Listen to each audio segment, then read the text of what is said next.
इस विडंबना के युग में युग निर्माण योजना अपना अलग आधार लेकर चल रही है।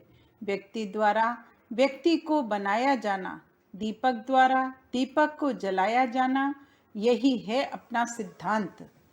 चंदा मांगते फिरने से काम शुरू करना नहीं, वरन घर से खैरात शुरू करना, स्वयं समय और पैसा खर्च करके अपनी निष्ठा का परिचय देना और उसी से दूसरों में अनुकरण की आकांक्षा उत्पन्न करना, यही है अपना वह क्रियाकलाप जिसने लक्ष्य की ओर द्रुत गति से चलने में कीर्तिमान स्थापित किया है।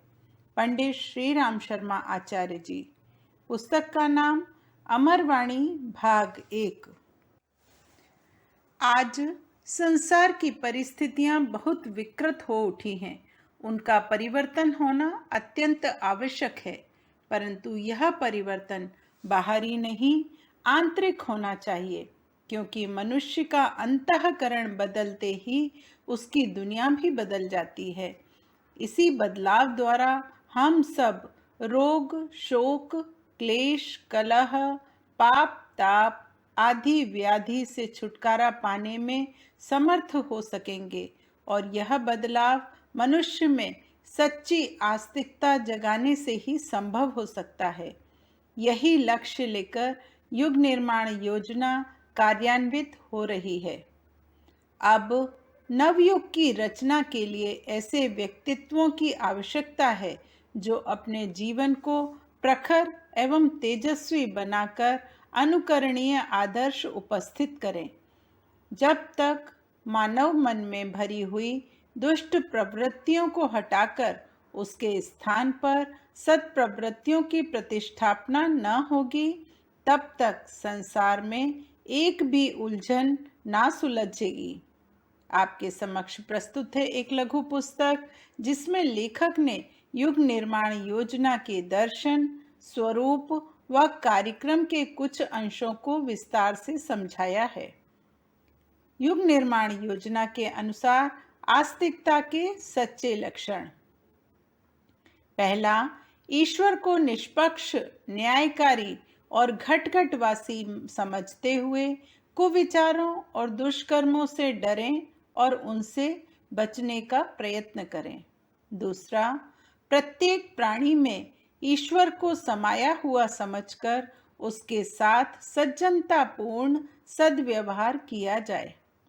तीसरा, कर्तव्य पालन को ही ईश्वर की प्रसन्नता का सबसे बड़ा उपहार माने और प्रभु की इस सुरम्य वाटिका पृथ्वी में अधिकाधिक सुख शांति विकसित करने के लिए एक ईमानदार माली की तरह सचेष्ट बने रहें। चौथा, अपना अंतःकरण इतना निर्मल और पवित्र बनाया जाए कि उसमें ईश्वर का प्रकाश स्वयमेव झिलमिलाने लगे। पांचवा, प्रार्थना केवल सद्बुद्धि, सद्गुण, सद्भावना, सहनशीलता, पुरुषार्थ, धैर्य, साहस और सहिष्णुता के लिए आवश्यक क्षमता प्राप्त करने की ही की जाए। छठा, परिस्थितियों को सुलझाने और अभावों की पूर्ति के लिए जो साधन हमें मिले हुए हैं उन्हें ही प्रयोग में लाया जाए और संघर्ष का जीवन हंसते खेलते बिताते हुए मन को संतुलित रखा जाए। पुस्तक के मुख्य अंश। जिसकी अंतःभूमि उज्जवल है उसे बाह्य परिस्थितियों से कुछ लेना देना नहीं रह जाता। उसे भौतिक जीवन की सफलता, असफलताएं प्रभावित नहीं करती।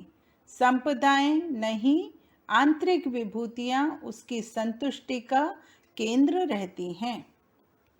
उपासना और साधना रहित व्यक्ति की आत्मा मलिन और पतनोन्मुख हो जाती है।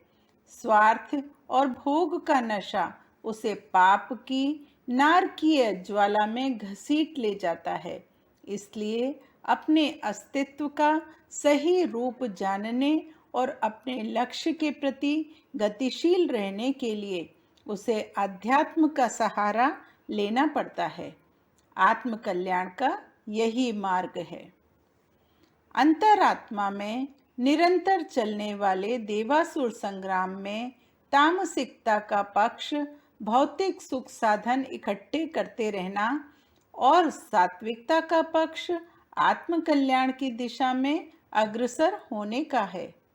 जब दोनों में से एक पक्ष प्रबल हो उठता है तो संग्राम में तेजी दिखाई देने लगती है।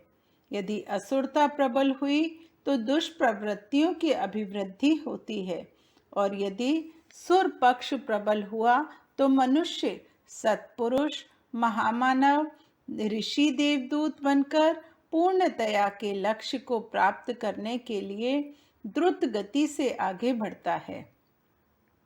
धर्म को आचरण में लाने के लिए निसंदेह बड़े साहस और बड़े विवेक की आवश्यकता होती है। कठिनाइयों का मुकाबला करते हुए सदुद्देश्य की ओर धैर्य और निष्ठा पूर्वक बढ़ते चलना मनस्वी लोगों का काम है।